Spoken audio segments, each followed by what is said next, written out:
Hai,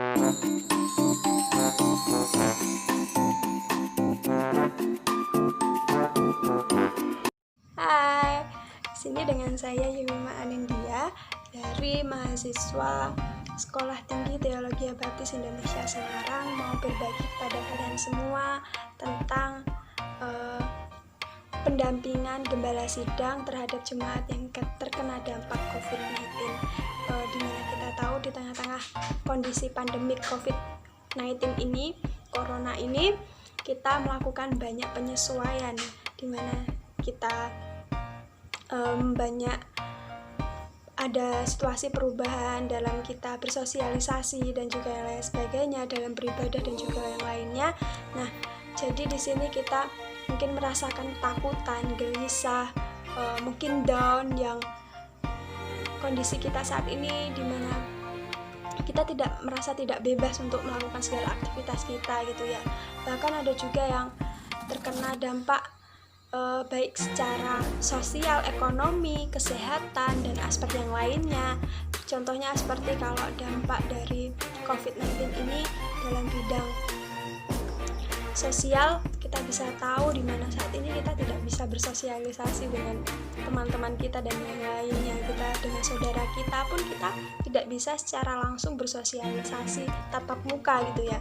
Nah, untuk kesehatan juga di mana kita sekarang harus bisa menjaga kesehatan kita dan bisa mengatur diri kita melalui kebersihan dan juga yang lainnya, dari makanan yang kita konsumsi, aktivitas yang kita lakukan dengan olahraga dan yang lain sebagainya. Dalam bidang agama juga sangat terasa gitu ya dampaknya, dimana saat ini biasanya kita beribadah di gereja dan sekarang kita hanya beribadah di rumah saja.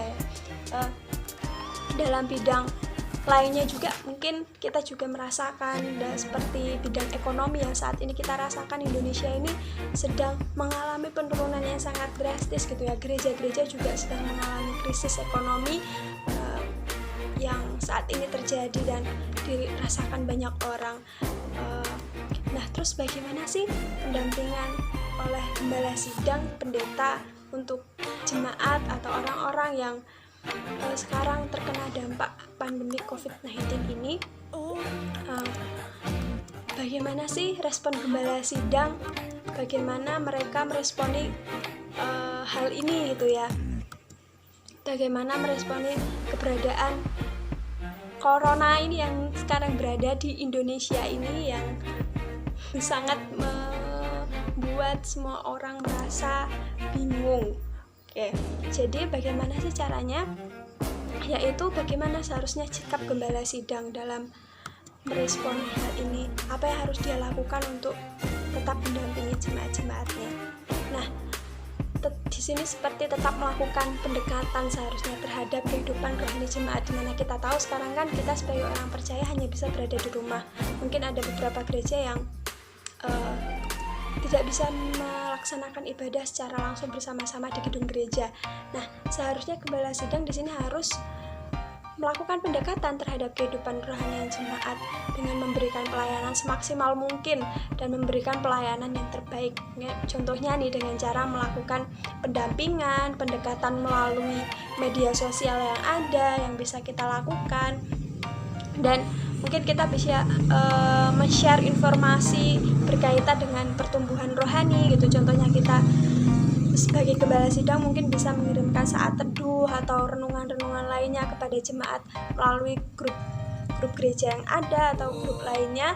Terus juga kita sebagai gembala sidang tetap mengikuti himbauan pemerintah gitu, mengikuti himbauan pemerintah dengan melakukan protokol kesehatan gitu ya. Kita juga mengarahkan jemaat dan memberikan pengertian kepada jemaat terhadap situasi yang terjadi saat ini, dimana dengan situasi saat ini bukan menjadikan kita semakin down, takut, gelisah, tetapi itu harus lebih menggenjot kita untuk kita lebih setia dan lebih taat kepada Tuhan. Nah, lalu melalui dampak-dampak yang sudah kita rasakan ini, apa sih kita sebagai orang percaya yang harus kita lakukan? Ya, kita harus tetap menaati setiap aturan yang diberikan oleh pemerintah kita, contohnya protokol kesehatan yang harus kita lakukan ya, dengan kita menjaga kesehatan kita, menjaga kebersihan kita, melakukan himbauan-himbauan yang diberikan oleh pemerintah, karena itu salah satu cara di mana kita bisa menaati pemimpin kita dan juga kita bisa mencegah virus ini semakin tersebar di mana-mana. Nah, lalu bagaimana sih kita memberikan, sebagai gembala sidang, memberikan pendampingan kepada jemaat? Nah, secara langsung ya, contohnya kita bisa melakukan kunjungan kepada jemaat. Dengan kunjungan ini kita bisa mendoakan, kita bisa sharing, kita bisa menguatkan, dan dengan kunjungan ini kita memanfaatkan waktu untuk kita di mana berkomunikasi tentang bagaimana pertumbuhan rohani si jemaat tersebut.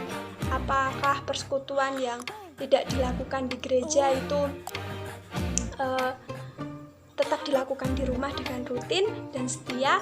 Nah, lalu yang secara tidak langsung kita bisa menggunakan sosial media, menggunakan alat-alat elektronik yang bisa digunakan seperti HP, laptop, dan yang lainnya. Mungkin kita bisa men-sharekan saat teduh, men-sharekan yang lainnya yang bisa menggugah jemaat untuk bisa lebih setia, untuk bisa membangun kerohanian jemaat. Nah, lalu apakah dengan keadaan kondisi saat ini, ya mungkin kita tidak bisa menilai satu persatu, oh jemaat A itu semakin setia, jemaat B itu menurun, kita tidak bisa. Tetapi kita sebagai gembala sidang seharusnya terus menguatkan, seperti yang menjadi tugas dan tanggung jawab kita untuk membimbing si jemaat tersebut. Nah, sebagai kesimpulannya, jadi sebagai peran gembala sidang dalam pendampingan jemaat yang terkena dampak COVID-19 ini sangatlah dibutuhkan, karena untuk membantu jemaat yang saat ini merasakan putus asa, merasakan khawatir, takut, dan down, dan merasa tidak mampu untuk melakukan setiap rutinitasnya saat ini, dimana biasanya bekerja dan sekarang harus di rumah aja, tidak mendapatkan penghasilan dan lain sebagainya.